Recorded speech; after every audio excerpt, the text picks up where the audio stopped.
موضوع درس احوال السعداء فی الدنیا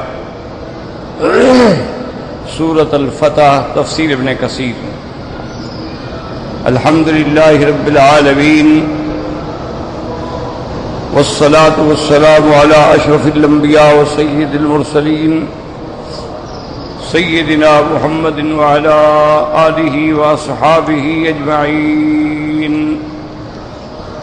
اللهم صل على سيدنا محمد وعلى آل سيدنا محمد كما صليت على إبراهيم وعلى آل إبراهيم في العالمين إنك حميد مجيد۔ أعوذ بالله من الشيطان الرجيم، بسم الله الرحمن الرحيم۔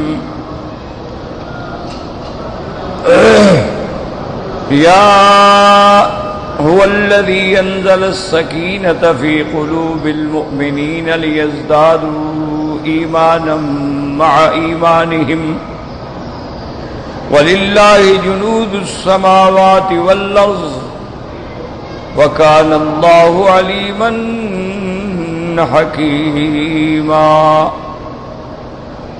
ليدخل المؤمنين والمؤمنات جنات تجري من تحتها الأنهار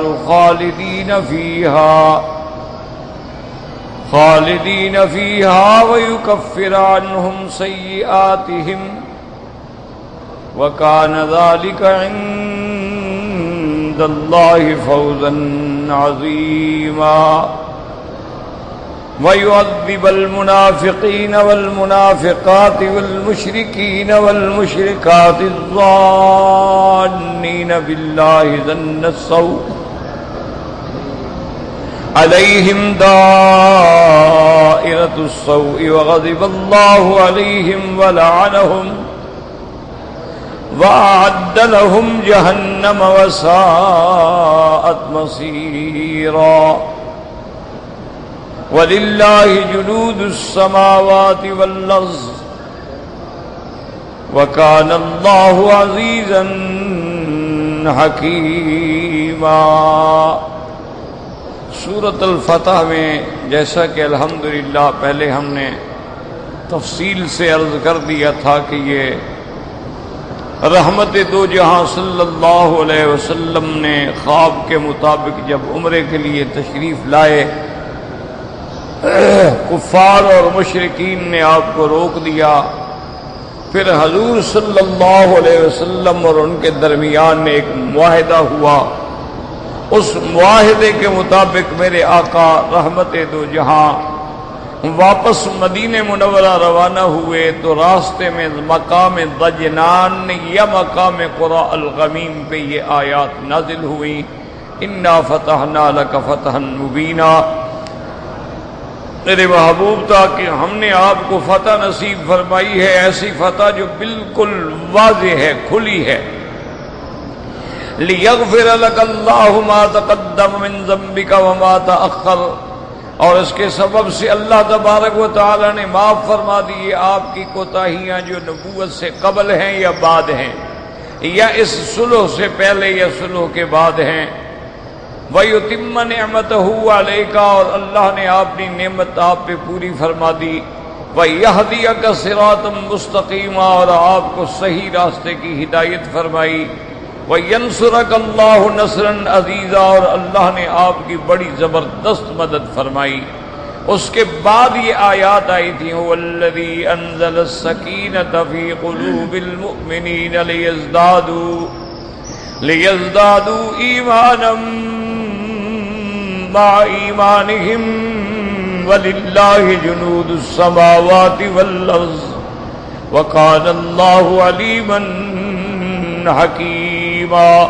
اللہ نے فرمایا کہ ہم نے مومنوں کے دلوں میں سکینہ مانا طمانینت، السکینہ کا مانا رحمت، السکینہ کا مانا کسی چیز پہ اطمینان کا ہو جانا، السکینہ وہ نازل فرمائی فی قلوب المؤمنین، مومنین کے دلوں میں، لیزدادوا ایمانا مع ایمانہم، تاکہ ان کا ایمان جو ہے اور ایمان کے ساتھ بڑھ جائے. وَلِلَّهِ جُنُودُ السَّمَاوَاتِ وَالْأَرْضِ، اللہ کے لیے آسمانوں اور زمینوں کے لشکر ہیں. وَكَانَ اللَّهُ عَلِيمًا حَكِيمًا، اور اللہ علم والے ہیں اور حکمت والے ہیں. لِيُدْخِلَ الْمُؤْمِنِينَ وَالْمُؤْمِنَاتِ جَنَّاتٍ تَجْرِي مِن تَحْتِهَا الْأَنْهَارُ، تاکہ ایمان والے مردوں اور ایمان والی عورتوں کو داخل کریں ایسے باغوں میں جن کے نیچے نہریں بہتی ہیں. خالدین فیہا، اور اس میں وہ ہمیشہ رہیں. وَيُكَفِّرَ عَنْهُمْ سَيِّئَاتِهِمْ، اور ان کے گناہوں کو ان سے مٹا دیں. اور یہ جنت میں داخل ہونا وَكَانَ ذَلِكَ عِندَ اللَّهِ فَوْزًا عَظِيمًا، اور یہ اللہ تعالیٰ کے ہاں ایک بہت بڑی کامیابی ہے. تو اصل میں اسی سبق پہ میں نے عرض کیا تھا کہ اللہ نے مومنین کے دل میں فرماتے ہیں کہ ہم نے سکینہ اتار دی. اور یہ بھی یاد رکھیں کہ ہر حرف جو قرآن میں ہے نا، اس کے اندر بہت بڑی حکمتیں ہیں. اور اسی لیے علماء کرام نے باقاعدہ مستقل کتابیں لکھی ہیں، جیسے الاسرار فی التکرار ہے، اسی طرح بصائر ذوی التمییز ہے، الاتقان ہے، البرہان ہے، الاعجاز ہے، اور بہت بڑی کتاب ہے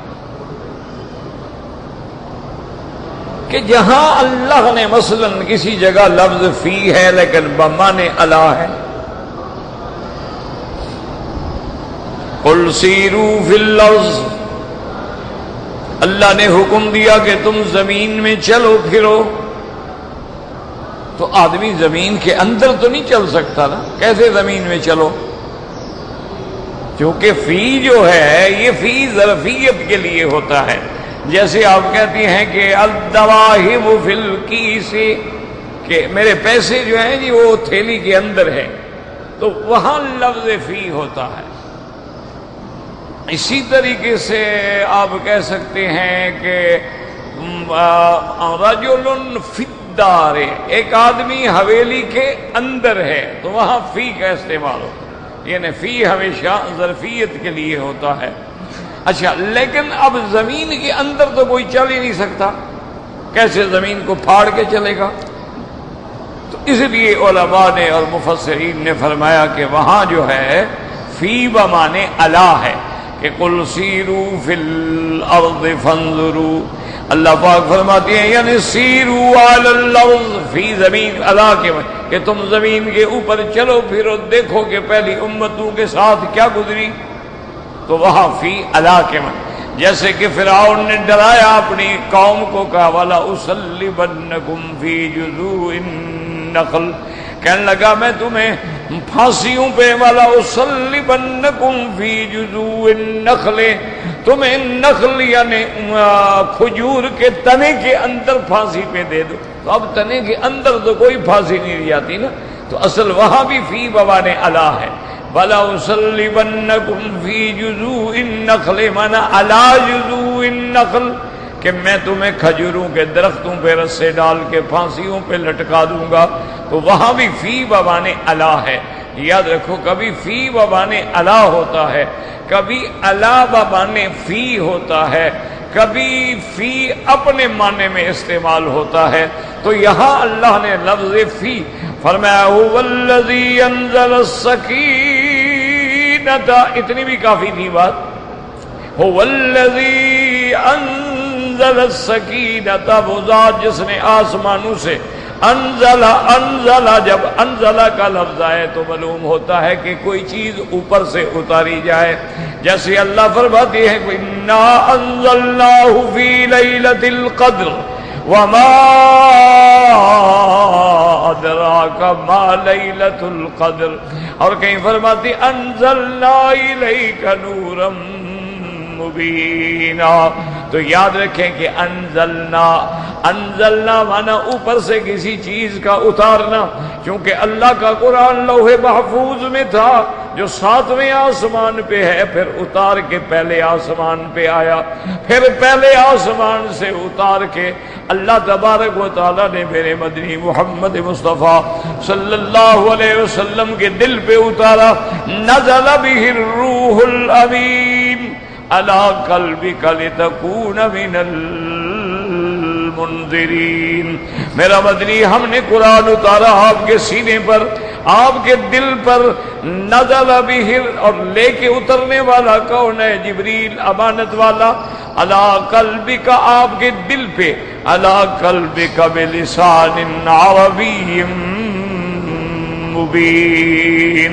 اب یاد رکھیں تو اب قرآن کو سمجھیں۔ انزل ینزل، نزل مانا اترنا، لیکن ایک بات کہ اچھا کسی جگہ آ جاتا ہے وَنَزَّلْنَاهُ تَنزِيلًا، وہاں شد آ گئی، تو اب نزل اور نزل میں بھی فرق ہو گیا۔ نَزَّلْنَاهُ تَنزِيلًا، اس کی مثال ایسے سمجھیں جیسے کوئی کہے قاتلا، کوئی کہے قتلا، قتلا قتلا۔ اب کہے قتلا فلاں آدمی قتل ہو گیا، لیکن جب کہے گا قتلا تشدید اور مد کے ساتھ مانا ظالموں نے ٹکڑے ٹکڑے کر دیا، تو اب من کیوں کلما زاد فی المبنی زاد فی المعنی، جب مبنی میں کوئی زیادتی ہوگی تو معنی میں خود بخود زیادتی ہو جائے گی، کیونکہ وہ تو تھا نا قتلا، مد نہیں تھی نا، اب مد زیادہ ہو گئی، معنی بھی زیادہ ہو گیا، ابھی ٹکڑے ٹکڑے کر دیا۔ جیسے فرمایا تھا انزلا، اچھا وہاں فرمایا نزلناہ تنزیلا۔ نزلنا کیا معنی؟ یعنی ہم نے تھوڑا تھوڑا کر کے اتارا حضرت محمد مصطفیٰ صلی اللہ علیہ وسلم پر۔ اللہ نے لوح محفوظ سے تو پورا قرآن اتارا، لیکن میرے مدنی پاک پہ تقریباً 23 سال میں تھوڑا تھوڑا نجمن نجمن سورتن سورتن اتارا گیا۔ تو نزلا نزلا نزلا انزلا۔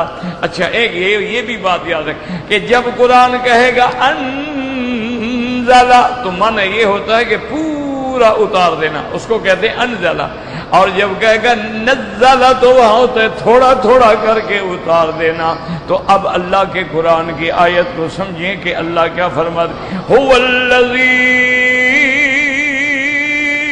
انزل، هو الذی انزل السکینۃ فی، هو الذی، وہ ذات جس نے اتارا، معلوم تھا پوری سکینہ اتار دی، یہ نہیں کہ تھوڑی تھوڑی اتاری ہو، وہاں نزل نہیں آیا نا، غور کریں نا، فرمایا هو الذی انزل السکینۃ۔ اچھا السکینۃ الف لام آ گیا، معرف آ گیا۔ یاد رکھیں کہ جب کلام معرف کیا جاتا ہے تو اور معنی ہوتا ہے، اور جب کلام نکرہ ہو تو اور معنی ہوتا ہے، جیسے کہ اللہ تبارک و تعالیٰ نے قرآن مقدس میں فرمایا ہے والسابقون السابقون اولئک المقربون فی جنات النعیم۔ وہاں النعیم معرف ہے الف لام کے ساتھ، یاد رکھو اضافت بھی ہے اور معرف بھی ہے، تعریف بھی ہے، لیکن دوسرے مقام پہ کیا وَأَمَّا إِن كَانَ مِنَ الْمُقَرَّبِينَ فَرَوْحٌ وَرَيْحَانٌ وَجَنَّةُ نَعِيمٍ۔ وہاں النعیم نہیں کہا گیا، وہاں کہا گیا وَجَنَّةُ نَعِيمٍ۔ نعیم معرفہ نہیں آیا، نکرہ آیا ہے، تو اس کی وجہ ہوتی ہے۔ علماء نے فرمایا کہ جب السابقون السابقون اس میں بھی الف لام ہے، اور وہ معلوم ہے کہ کون ہیں سبقت والے، اصحاب محمد مصطفیٰ صلی اللہ علیہ وسلم۔ تو جب ان میں معرف باللام ہے، آگے ان کے لیے نعیم بھی الف لام کے ساتھ آیا کہ ان کے لیے انعام بھی معلوم ہے، اس لیے اللہ نے فرمایا اولئک المقربون فی جنات النعیم۔ تو اب دونوں میں فرق ہے، الف لام لگنے سے یا الف لام نہ ہونے سے فرق آ گیا۔ اب جیسے دیکھیں قرآن کہتے ہیں سبحان الذی اسرا بعبدہ لیلا من المسجد الحرام الى المسجد الاقصى۔ دیکھیں یہاں کیا فرماتے ہیں لیلن، هو الذي جعل الليل والنهار خلفة لمن أراد أن يذكر أو أراد شكورا.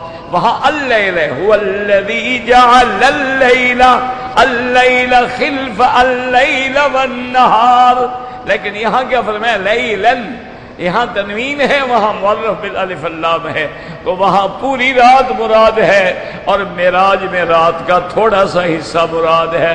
اس لیے نکرہ یا نکرہ جو ہے کبھی کبھی تعظیم کے لیے ہوتا ہے، اور کبھی تنوین جو ہے وہ تقلیل کے لیے ہوتی ہے. یہاں قلت کا فائدہ دے رہی ہے کہ میرے مدنی کا اسراء اور معراج میں ہم نے ساری رات بھی نہیں لگائی، بلکہ رات کے بھی بعد حصے میں ہم نے سب کچھ دکھا کے محمد مدنی کو مکے میں پہنچا دیا، تو وہاں لیلن آیا. تو قرآن میں غور کرو گے نا تو ایک ایک لفظ میں دریا بہتے. اسی لیے ہم بار بار چیختے رہتے ہیں کہ بابا اگر قرآن سمجھنا ہے، حدیث سمجھنی ہے، مسئلہ سمجھنا ہے، علماء کے دروازے پہ آؤ، مفسرین کے دروازے پہ آؤ، محدثین کے دروازے پہ آؤ، فقہا کے دروازے پہ آؤ. تم اپنے عقل سے یا انگلش یا دوسری تعلیمات سے خود ترجمے کر کے وہ مقاصد حاصل ہی نہیں کر سکتے. اس کا انجام کیا ہوتا ہے؟ بندہ گمراہ ہو جاتا. اب دیکھیں نا کہ سر سید نے کتنا بڑا کام کیا تھا. سر سید جو ہندوستان میں گزرے ہیں انہوں نے کتنا بڑا کام کیا. یہ جو علی گڑھ کالج سنتے ہیں نا، اس کی بنیاد انہوں نے رکھی، اور انہی کی وجہ سے بچے جو تھے انہوں نے انگریزی پڑھی اور تعلیم میں آئے، اور کچھ نہ کچھ ان کو اس ملک میں بھی جگہ ملی. ورنہ تو اگر نہ پڑھے ہوتے بیچارے کیا کرتے. تو اس نے ایک بڑی خدمت کی، ایک بہت بڑا کام کیا. حالانکہ پہلے مولوی صاحبان سمجھتے تھے کہ شاید وہ ہمارا مخالف ہے کہ ہمارے دینی مدرسوں کے مقابلے پہ اس نے کالج بنا دیا ہے.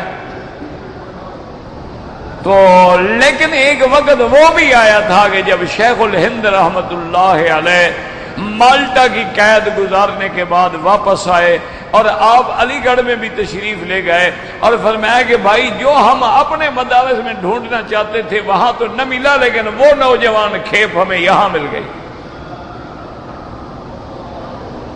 تو یاد رکھیں اتنا بڑا آدمی تھا، بڑا کام کیا، اور بڑے بڑے یعنی علماء سے اس کا تعلق تھا. لیکن اس نے آخر میں جناب یہ ہے کہ تفسیر قرآن لکھی. نتیجہ کیا نکلا کہ پٹڑی سے اتر گئے حضرت. ایسے ایسے مسائل لکھ بیٹھے کہ نعوذ باللہ کفر تک چلے گئے. اسی طرح علامہ مشرقی دیکھ لیں، کتنا بڑا آدمی، ایسی تحریک اور ایسی جماعت آج تک دنیا میں مثال ہی نہیں ملتی. لیکن جناب ایسا دماغ میں خلل آیا، وہ انگریزی کا اثر تو ہوتا ہے نا جی. وہ آدمی جو کچھ بھی کرے وہ چیز چھوڑتی، آپ چاہے اس ماحول کو چھوڑ دیں لیکن وہ جو اثرات ہیں وہ تو آپ کو نہیں چھوڑتے نا. اتنا بڑا آدمی، اتنی بڑی خاک سار تحریک کا بانی چلانے والا، آخر میں پٹڑی سے اتر گیا کہ جی نماز جو ہے یہ اس زمانے میں ضروری تھی، حضور کے زمانے میں، کیونکہ ایکسرسائز کے لیے اور ذرائع نہیں تھے. اب ہمارے پاس انڈور گیمز ہیں، آؤٹ ڈور گیمز ہیں، ہاکی ہے، کرکٹ ہے، ہمارے پاس اور جناب ذرائع ہیں ایکسرسائز. تو اب نماز کی کیا ضرورت ہے؟ بھٹک گیا، پٹڑی سے اتر گیا بیچارہ. اللہ معاف فرمائے، اللہ مغفرت کر دے، اللہ معافی دے دے. اسی طرح آپ دیکھتے جائیں کہ جو لوگ باقاعدہ کسی دینی مدارس سے پڑھ کے نہیں آئے، انہوں نے محض اپنے مطالعے کے زور سے، اسٹڈی کے زور سے، چینل کے زور سے، ویب سائٹ کے مطالعے کے زور سے اس کا نتیجہ یہ نکلا ہے کہ یا پھر وہ منکر حدیث بنے، جیسے پرویز تھا، غلام جیلانی برق تھا، اسلم جی راج پوری تھا، عثمانی تھا، مسعودی تھا، اور ورنہ یہ لوگ تو بہت بڑے علم والے تھے، لیکن کیا ہے استاد نہیں۔ کہا ہم خود سمجھ سکتے ہیں، ہمیں کیا ضرورت ہے استاد کی۔ انجام کیا نکلا؟ منکر حدیث بن گئے، کافر ہو گئے۔ اس لیے ہمیشہ یاد رکھیں کہ ایک مثال بھی دیتے ہیں کہ بھائی مربع جو ہے نا وہ بغیر مربی کے نہیں بنتا۔ اب قرآن تو ایک بحر ہے، سمندر بے کنار ہے، اس کے تو ایک ایک حرف کے اندر، اب دیکھیں نا مثلا یہی لفظ ہے، اللہ نے فرمایا هو الذی ہوا ضمیر ہے، تو اب دیکھنا پڑے گا نا اس کا مرجع کیا ہے، ضمیر کدھر راجع ہو رہا ہے، کون؟ وہ ذات ضمیر ہے، کون ذات؟ تو دیکھنا پڑتا ہے، اس لیے کیونکہ پیچھے موجود ہے وَيَنْصُرَكَ اللَّهُ نَصْرًا عزیزا، مدد کی آپ کی اللہ نے اور اسی اللہ نے اتارا۔ تو اب ضمیر کا مرجع جو ہے اللہ ہے، چونکہ پہلے ذکر اللہ کا موجود ہے، اللہ تبارک و تعالیٰ کا نام پچھلی آیات میں موجود ہے۔ اچھا پہلے جو ہے صراحت کے بغیر موجود ہے اور آخری آیت میں صراحت کے ساتھ موجود ہے۔ کیا معنی؟ انا فتحنا لک، ہم نے فتح دی، کس نے؟ صاف بات ہے اللہ نے، اور کون دے سکتا ہے؟ لیکن نام تو نہیں آیا نا، آیا انا فتحنا لک فتحا مبینا لیغفر لک اللہ، اب اللہ کا نام آ گیا، اس میں جلالہ آ گیا، لیغفر لک اللہ ما تقدم من ذنبک وما تأخر ویتم نعمتہ علیک ویہدیک صراطا مستقیما وینصرک اللہ نصرا عزیزا۔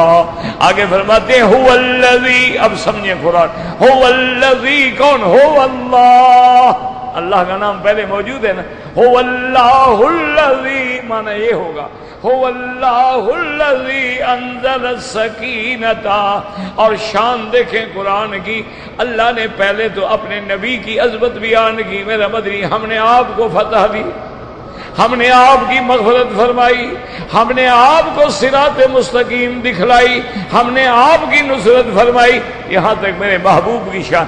اب اللہ میرے مدنی کے پروانوں کی شان بیان کرتے ہیں، صحابہ کی شان بیان کرتے ہیں، هو الذی انزل السکینۃ، انزل السکینۃ فی قلوب المؤمنین، انزل یعنی پورا اتار دیا، اور السکینۃ اطمینان کامل، اور اس کے بعد کہاں اتارا؟ فرمایا فی قلوب المؤمنین، مومنین کے دلوں کے اندر، یہ نہیں کہ ظاہری تسلی ہو جائے لیکن دل مطمئن نہ ہو۔ ایک ہوتا ہے نا کہ چلو جی اچھا جو کچھ ہے تقدیر میں ہے وہی ہوگا، ایسے تو آپ بھی کہتے ہیں، میں بھی کہتا ہوں، لیکن جو اللہ والے ہیں جن کا مقام اتنا بلند ہے کہ وہ اللہ کی رضا پہ راضی ہیں، ان کو ہر حال میں دل میں تسلی ہوتی ہے، کیونکہ وہاں اطمینان ان کے دلوں کے اندر چلا گیا ہے، ہمارے تو ابھی دلوں کے باہر ہے نا۔ اسی لیے اب آپ دیکھیں نا جی، اس کی ایک چھوٹی سی مثال سمجھ لیں کہ آپ کو ایک ڈاکٹر انجیکشن لگائے، اور وہ انجیکشن ہو انٹروینس، یعنی جو رگ میں لگایا جاتا ہے، اگر دوائی رگ کے باہر چلی جائے تو آپ کو کیا فائدہ ہوگا؟ اسی لیے جو سمجھدار ہے نا تو وہ پہلے سوئی رگ میں داخل کر کے سرنج کو پیچھے کھینچتے ہیں، بھئی اس میں بلڈ آ رہا ہے، اس کا مطلب ہے صحیح جگہ سوئی لگ گئی ہے۔ اگر بلڈ نہیں آ رہا ہے تو مانا سوئی صحیح جگہ نہیں لگی ہے، پھر لگائے گا بیچارہ۔ جب دیکھے گا اب خون آ رہا ہے، تسلی ہو گئی، اب وہ پش کرے گا۔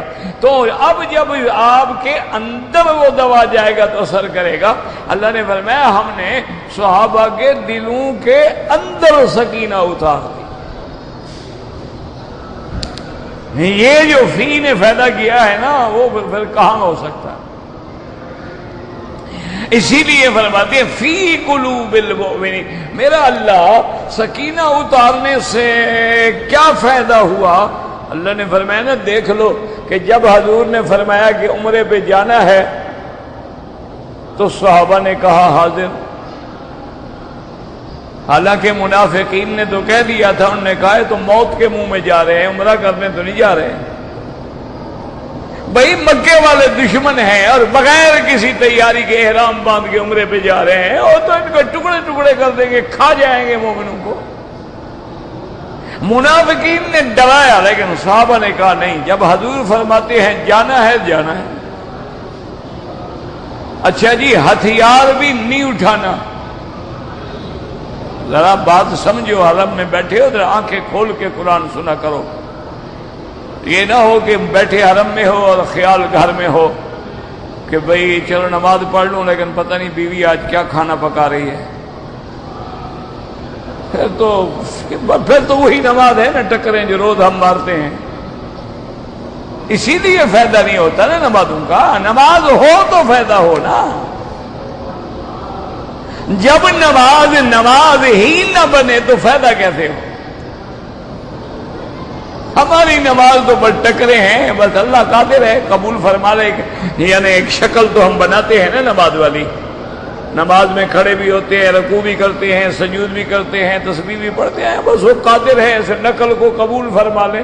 ورنہ نماز تو بڑی مشکل ہے نا، وہی ایک سجدہ ہے کارگر جو عقل و فکر سے ماورا، وہ ہزار سجدے فضول ہیں جو رہین لغزش پا نہیں۔ سجدہ تو سجدہ ہوتا ہے نا، سجدہ تم نے بھی کیا ہے اور سجدہ حسین نے بھی کیا ہے، سجدہ تم نے بھی کیا ہے اور حضرت عثمان نے بھی کیا، لیکن سجدے میں تو بڑا فرق ہے نا جناب۔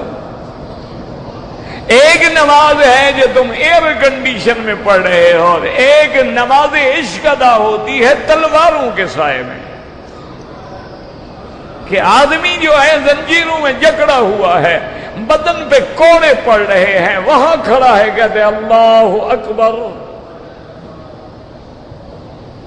بڑا اللہ ہے، یہ کچھ بھی نہیں، کیا ہو گیا مجھے مار دیں گے سزا دیں گے، کیا ہو، بڑا اللہ اکبر۔ وہ نماز ہے نا جناب۔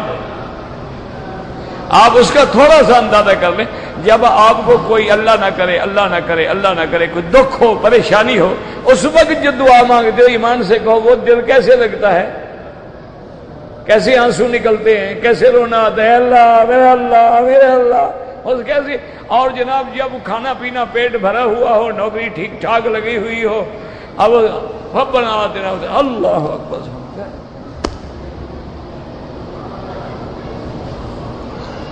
اب یہ دیکھیں کمال صحابہ کا، اللہ فرماتے ہیں نا ہم نے دلوں کے اندر،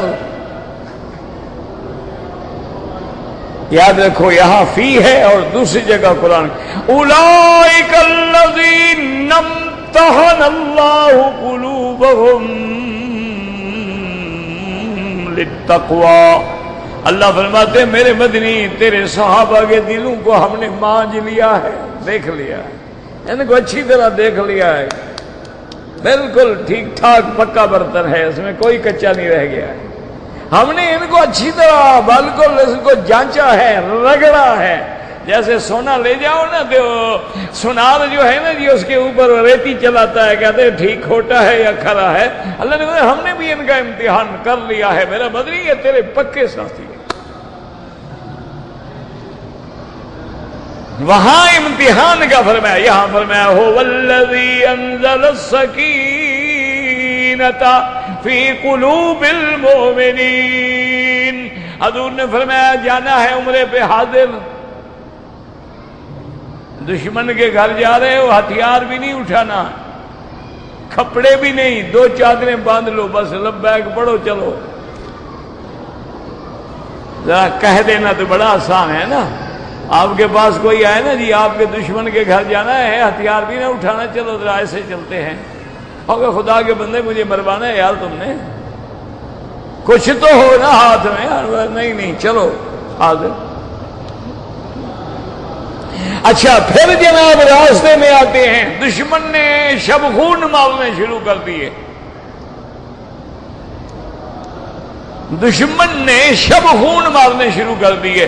حضور نے صحابہ کو فرمایا جواب نہیں دینا لڑائی کا، ہم احرام میں ہیں، ہم محرم ہیں، اور احرام کی حالت میں لا رفث ولا فسوق ولا جدال، نہ رفث نہ نافرمانی نہ جھگڑا، ہم جھگڑے کے لیے تو آئے نہیں۔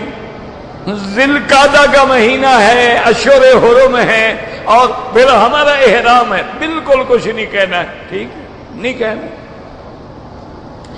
تنعیم کے قریب جب حضور آئے ہیں تو 80 کافروں کے نوجوانوں نے حملہ کیا ہے، صحابہ نے سب کو پکڑ لیا، لیکن میں کچھ نہیں کہنا، ٹھیک چھوڑ دو۔ یہ وہ سکینہ ہے نا جو اللہ نے دل میں اتار دی تھی کہ اللہ کے نبی کی ہر بات پہ ایمان ہے، جو حضور فرما رہے ہیں 1 منٹ کے لیے بھی کوئی، ٹھیک ہے۔ اچھا اب جناب صلح حدیبیہ میں آ گئے، اب آگے نہیں جا سکتے، ٹھیک ہے۔ اچھا حضور نے فرمایا عثمان کو بھیج دو، ٹھیک ہے۔ حضرت عثمان شہید ہو گئے، بیعت کرو موت پہ، صحابہ آ گئے حاضر، بالکل بدلہ لیں گے عثمان کا، بالکل لیں گے، جنگ کے لیے تیار ہو گئے۔ اب اس کے بعد حضور نے فرمایا نہیں عثمان واپس آ گیا ہے، وہ سلو کرنا چاہتے ہیں، ہم سلو کر دیں، ٹھیک ہے سلو کرتے ہیں۔ اچھا اب جناب سر مڈائیں، جانور ذبح کریں، احرام کھولیں، کپڑے پہنیں، واپس مدینے چلیں بغیر عمرے کے، حاضر جا رہے ہیں۔ تو یہ وہ اطمینان تھا جو اللہ نے صحابہ کے دلوں میں اتار دیا تھا کہ اللہ کے نبی کے ہر قول پہ غلام رہے، جیسے حالات بدلتے رہے صحابہ نہیں بدلے۔ هو الذي انزل السكينة في قلوب المؤمنين ليزدادوا ایمانا مع ایمانهم، ہر مرحلے پہ سچے ہوتے گئے، ایمان لاتے گئے تو ایمان بھی بڑھتا گیا۔ اب آگے اللہ نے یہ بھی بتلا دیا، اللہ نے فرمایا میرا مدنی تیرے صحابہ کو ہم نے چن لیا ہے، بڑا مقام دیا ہے، بڑی عظمت دی ہے، لیکن ان کو بتلا دیں کہ یہ بھی میری مہربانی ہے، ورنہ میرے پاس تو آسمانوں اور زمینوں کے لشکر موجود ہیں، میں چاہوں تو اپنے نبی کی کسی اور لشکر سے بھی مدد کر دوں، لیکن میں نے تم کو چن لیا ہے تو یہ میری مہربانی ہے، ورنہ مجھے کیا ضرورت ہے۔ وَلِلَّهِ جُنُودُ السَّمَاوَاتِ وَالْأَرْضِ، آسمانوں اور زمینوں کے لشکر کیا مانا؟ آسمانوں میں فرشتے موجود ہیں، ایک فرشتہ بھی سارے مکے والوں کے لیے کافی ہے، اور اگر ہم چاہیں تو آسمان سے پانی برسا دیں، ہم چاہیں تو دروازے آسمان کے کھول کے قوم نوح کی طرح غرق کر دیں، اور اگر ہم چاہیں تو آسمانوں پہ سحاب ثاقب کی برسات کر دیں، اور زمین کے لشکر ہے، ہم چاہیں زمین کو حکم دے دیں کہ غرق کر دو، دریاؤں کو حکم دے دیں غرق کر دو، ہواؤں کو حکم دے دیں اکھاڑ کے پھینک ڈال۔ اللہ نے فرمایا میرے پاس تو لشکر ہیں، لیکن میری مہربانی ہے کہ میں نے صحابہ کو مدنی کے لیے چن لیا ہے۔ وَلِلَّهِ جُنُودُ السَّمَاوَاتِ وَالْأَرْضِ، اچھا کیوں چن لیا ہے؟ اب ایک سوال پیدا ہوتا تھا نا کہ کوئی دشمن صحابہ کہہ سکتا ہے نا جناب آپ نے کیوں چن لیا؟ اللہ نے فرمایا بدبخت وَكَانَ اللَّهُ عَلِيمًا حَكِيمًا، اللہ علم والا بھی ہے، وہ جانتا ہے کہ مدنی کا پروانہ بننے کے لیے، محمد پہ قربان ہونے کے لیے کون چاہیے، علم والا ہے، اس نے ایسے نہیں چن لیا، جانتے ہوئے چن لیا ہے، وہ ان کے اندر باہر کو جانتا ہے، اس لیے۔ اور وَكَانَ اللَّهُ عَلِيمًا حَكِيمًا، اور میرے اللہ نے فرمایا حکمت والا بھی ہے، کبھی جنگ کر کے ہم جتوا دیتے ہیں، اور کبھی جنگ نہیں بظاہر سلو ہو گئی ہے، لیکن سلو کے ذریعے ہم نے محمد مدنی کو کامیاب کر دیا ہے۔ اب دیکھو نا، بظاہر تو یہ ہے نا کہ عمرہ بھی نہیں ہوا، حضور واپس آ رہے. اب دنیا کے سامنے تو یہ شکست ہے نا، دنیا کے سامنے یہ شکست ہے کہ بھئی آپ عمرے کے لیے آ رہے تھے اور مکے والوں نے آپ کو عمرہ نہیں کرنے دیا، اور آپ کو احرام کھولنا پڑا، قربانی کے جانور ذبح کرنے پڑے، سر مڈا کے واپس ہی جانا پڑا. اللہ نے فرمایا نانا ہماری حکمتیں ہیں، ان کو سمجھ نہیں آ رہی ہے. اسی صلح کو تو ہم نے فتح بنا دیا ہے. وہ مکے والے کافر جو میرے مدنی کو کبھی مجنون کہتے تھے کہ دیوانہ ہے، آج دیوانے کے ساتھ بیٹھ کے صلح کر رہے ہیں. آج میرے مدنی کی طاقت کو مان لیا ہے کہ نہیں مان لیا؟ وہ جو کہتے تھے شاعر ہے، وہ جو کہتے تھے جادوگر ہے، جادوگروں سے معاہدے ہوتے ہیں، شاعروں سے معاہدے ہوتے ہیں. آج تم نے مان لیا ہے محمد مصطفیٰ کی قوت کو، اور حضور کی قوت کو مان لینا ہی تو کامیابی ہے. اس سے بڑی کامیابی کیا ہوتی ہے؟ اسی منوانے کے لیے تو آئے ہیں. اور پھر کیسے مان لیا ہے کہ جب حضور حدیبیہ میں آئے ہیں تو آپ کے ساتھ 1400 کی جماعت ہے. اگر آپ خیبر گئے ہیں 1400 کی جماعت ہے. آپ فتح مکہ پہ آئے ہیں 10,000 کا لشکر ہے. آپ مکہ کی فتح کے بعد حنین گئے ہیں 12,000 کا لشکر ہے. آپ تبوک گئے ہیں تو 32,000 کا لشکر ہے. تو اب صلح فتح ہو گئی کہ نہیں ہو گئی کہ روز بروز اسلام بڑھتا گیا؟ وَيُتِمُّ نِعْمَتَهُ عَلَيْكَ وَيَهْدِيَكَ صِرَاطًا.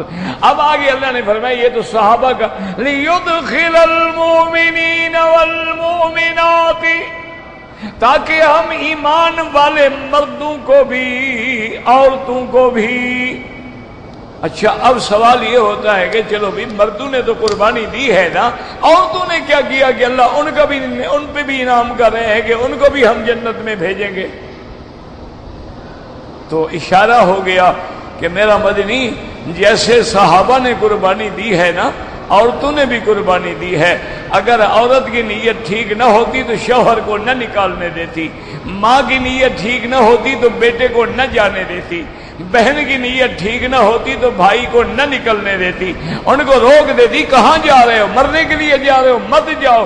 لیکن جب حضور نے کہا کہ جانا ہے تو عورتوں نے بھی کہا جاؤ قربان ہو جاؤ لیکن پیچھے نہیں ہٹنا.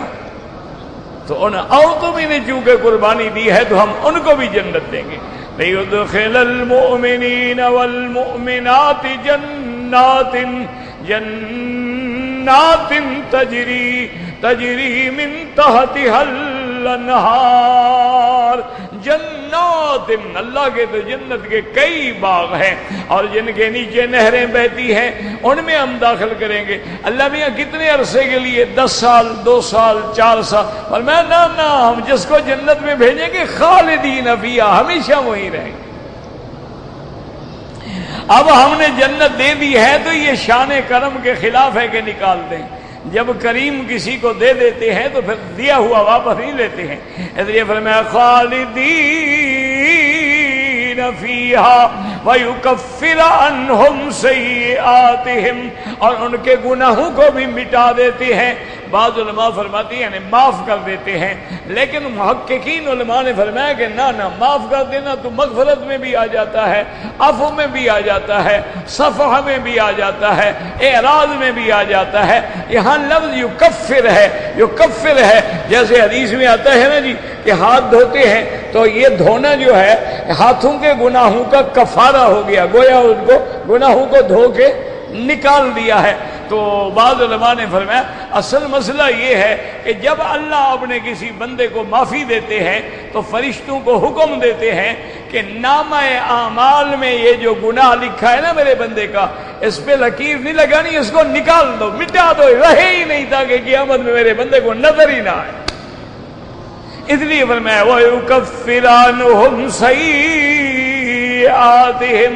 آگے فرماتی ہیں وَكَانَ ذَلِكَ عِندَ اللَّهِ، کہ اور یہ جنت میں جانا جو ہے بہت بڑی کامیابی. اللہ فرماتے ہیں جنت میں جانا بہت بڑی کامیابی ہے. اور آج کے ملنگ جاہل پتہ ہے کیا کہتے ہیں؟ وہ کہتے ہیں کہ سانو جنت جان دی لوڑ ہی نہیں، سانو کافی نے بغداد دیاں گلیاں. ٹھیک ہے جی، خدا کرے تو وہاں رلتے رہو، ہمیں کیا ہے، جہاں مرضی آئے دھکے کھاتے رہو. اللہ فرماتے ہیں جنت میں جانا بہت بڑی کامیابی. وہ کہتے ہیں ہمیں ضرورت ہی نہیں، تمہیں ضرورت نہیں تو اللہ کو کون سی ضرورت ہے تجھے جنت میں لے جانے کی؟ تو اس لیے سمجھے اللہ نے مومنین اور مومنات کے احوال کے بعد اب آگے اللہ تبارک و تعالیٰ نے جب سعداء کا ذکر کیا ہے تو اب اشقیاء کا ذکر کریں گے. اللہم اجعلنا من السعداء ولا تجعلنا من الاشقیاء.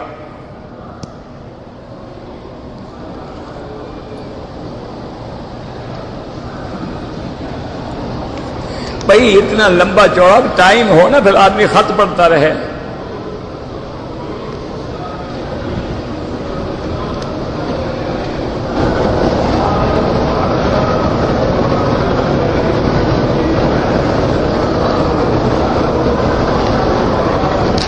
بہرحال تم کہتے ہو کہ خاندان کی نظر میں تو بیوی کو ظاہراً طلاق دے دو لیکن اندر سے نہ ہو، یہ کوئی مسئلہ نہیں. طلاق ایک ایسی بلا ہے کہ مذاق کرو تو ہو جاتی ہے، وہ چھپائے نہیں چھپ سکتی.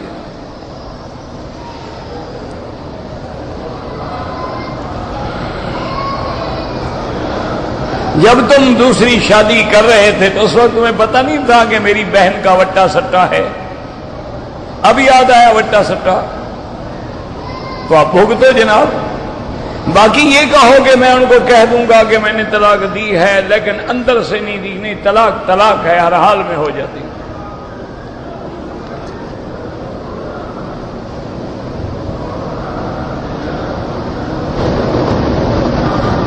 کہتے جی کہ ایک عورت ہے جس نے یہ مطالبہ کیا ہے کہ جیسے اللہ نے مردوں کو، ایک مرد کو 4 عورتوں سے شادی کرنے کی اجازت دی ہے، وہ کہتی ہے کہ عورت کو بھی 4 مردوں سے شادی کرنے کی اجازت دی جائے. کون دے؟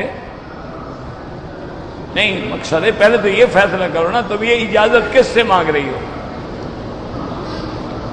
جب حیا نہ ہو تو 4 مرد کیا 400 مردوں سے یاد دوستی رکھتی ہے؟ لیکن یہ اجازت کون دے؟ انسان دے، پارلیمنٹ دے، خدا دے. خدا کو تو ہم کہہ نہیں سکتے. اللہ نے تو دین مکمل کر دیا، اس میں تو جوڑ لگ نہیں سکتا. الیوم اکملت لکم دینکم، اللہ نے فرمایا میرے محبوب میں نے دین مکمل کر دیا، نعمت تمام کر دی ہے. اب اس کو کون توڑے خدا کے قانون کو؟ اور یہ بھی بتا دیا تلک حدود اللہ، اللہ کی حدیں ہیں، جو ان حدوں کو توڑے گا وہ ظالم ہے.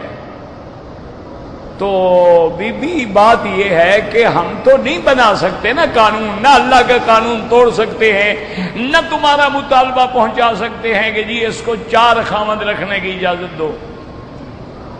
اچھا، اور دوسرا ذرا تھوڑا سا مجھے عقل سے بھی سمجھائیں کہ خاوند کے تو حقوق ہے نا جی. ایک رات میں 4 خاوند مطالبہ کریں کہ میرے پاس آؤ، تم پھر کیا کرو گی؟ نہیں، ہر مثلاً ایک رات وہ خاوند کہتے ہیں آج رات تم نے میرے ساتھ گزارنی ہے، اور دوسرا کہتے ہیں نہیں آج رات تو میرے ساتھ رہنا ہے، تیسرا کہتے ہیں میرے ساتھ رہنا ہے، چوتھا کہتا ہے میرے ساتھ رہنا ہے. تو کہاں کہاں جاؤ گی؟ 5ویں بات یہ ہے کہ جب بچہ پیدا ہوگا، درخت تو ایک ہے، پانی اس کو 4 آدمی نے دیا ہے، تو اب اس کا باپ کون ہوگا؟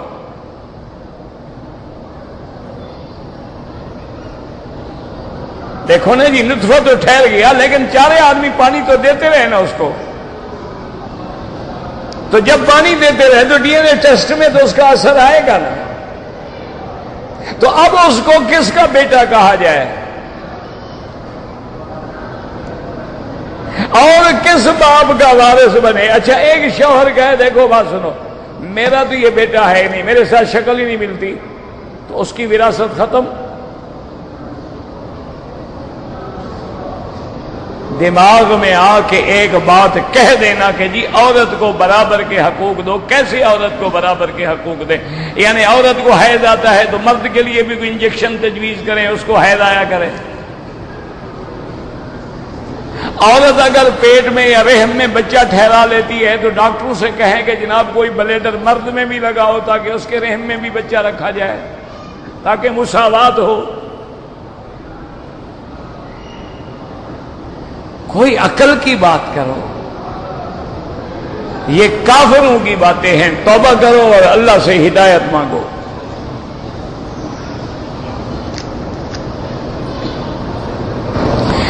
جی بکرے بکریوں کی جو اوجری ہوتی ہے بعض علماء مکروہ کہتے ہیں، حرام تو نہیں کہتے۔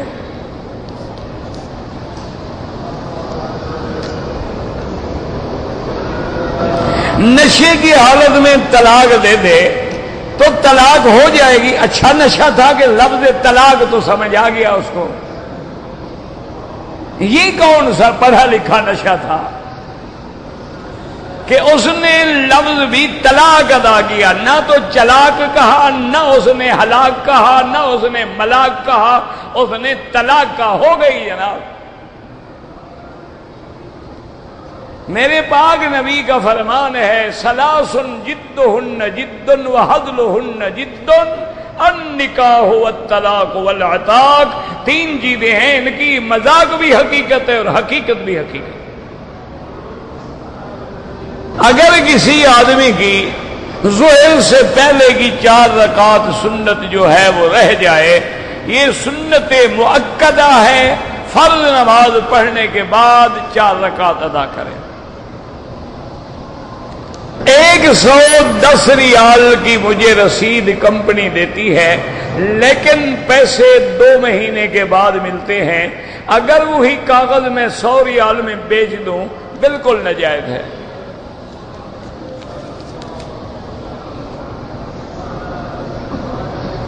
اگر کوئی شخص رمضان میں عمرے پہ آتا ہے وہ حج کر سکتا ہے، چاہے آج عمرے پہ آئے حج کر لے، قانون جانے وہ جانے۔ اگر جو لوگ فوت ہو گئے ہیں ان کے لیے عمرہ کریں، حج کریں، عمرہ کریں، سب نفلی جائز ہے۔ جب حج بدل جائز ہے تو عمرہ تو چھوٹی چیز ہے نا۔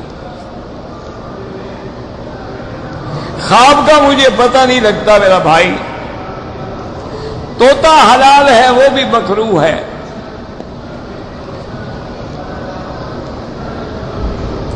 میری داڑھی میں 3-4 بال سفید ہیں، وہ میں کاٹ دیتا ہوں، کیوں؟ تمہاری جوانی کو دھوکہ لگتا ہے؟ وہاں مہندی لگا دو، کلر لگا دو، ضروری ہے کہ داڑھی کاٹو؟ اللہ فرماتے ہیں سفید بال انسان کے وقار کی علامت ہیں، تم ان کو کاٹ دیتے ہو۔ حضرت ابراہیم علیہ السلام کی داڑھی مبارک میں جب سفید بال آئے تو انہوں نے پہلی دفعہ دیکھا تو کہا یا اللہ یہ کیا ہو گیا، پہلے تو کالے تھے اب یہ سفید ہو رہے ہیں۔ تو اللہ نے فرمایا یہ تو بزرگی اور وقار کی علامت ہے۔ تو نے کہا اللہم زدنی وقارا، یا اللہ پھر میرے وقار میں اور اضافہ فرما۔ اگر کوئی آدمی جدے جاتا ہے تو جدے سے واپسی پر اس کو لازمی عمرہ کرنا ہے، بالکل نہیں کرنا ہے۔ جدہ میقات نہیں ہے، میقات یلملم ہے۔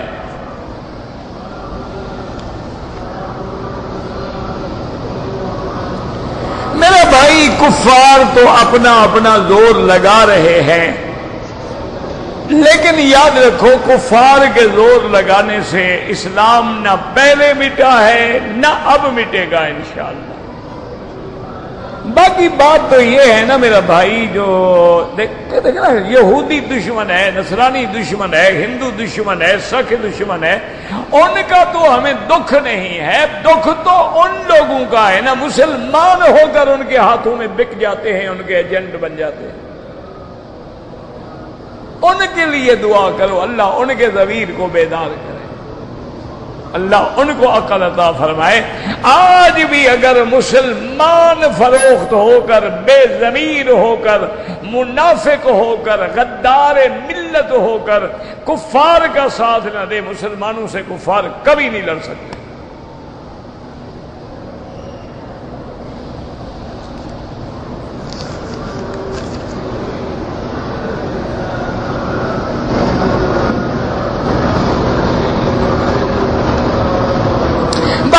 اگر کفیل کا آپ کام کرتے ہیں لیکن چھٹی ٹائم میں آپ اور کام بھی کر لیتے ہیں، کوئی بات نہیں، وہ تو آپ کا چھٹی ہے، آپ کا آرام ہے، لیکن کفیل کے کام میں حرج نہ ہو۔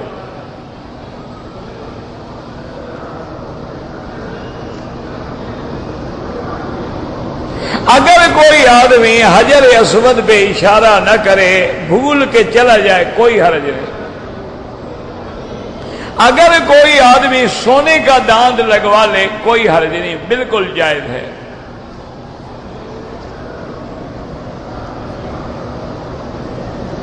بہرحال کفار کے ساتھ تعلق میں، محبت میں ہر لحاظ سے بچیں، وہ قادیانی ہو یا کوئی اور کافر ہو، جتنا بچ سکتے ہو اتنا بچو، قریب رہنے سے لازمی بات ہے اثر ہوتا۔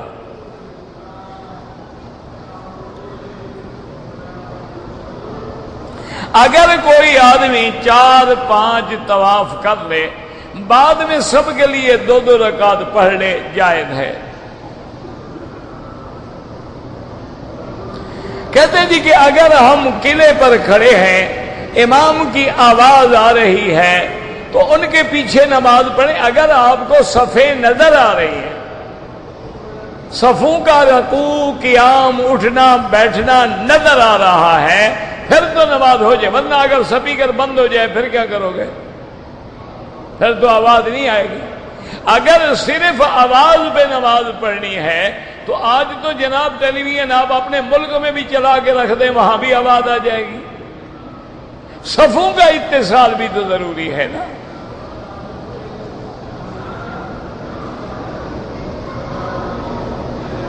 کہتے جی کہ میں اصل میں تو سعودی عرب میں کام کرنے کے لیے آیا تھا، لیکن اللہ نے مجھے حج بھی نصیب کیا۔ بالکل آپ کا حج ادا ہو گیا انشاءاللہ، اللہ نے سبب بنایا، آپ مکے میں آ گئے، مکے میں رہتے ہوئے آپ کے لیے حج کی استطاعت موجود تھی، آپ نے حج کر لیا، الحمدللہ حج ہو گیا۔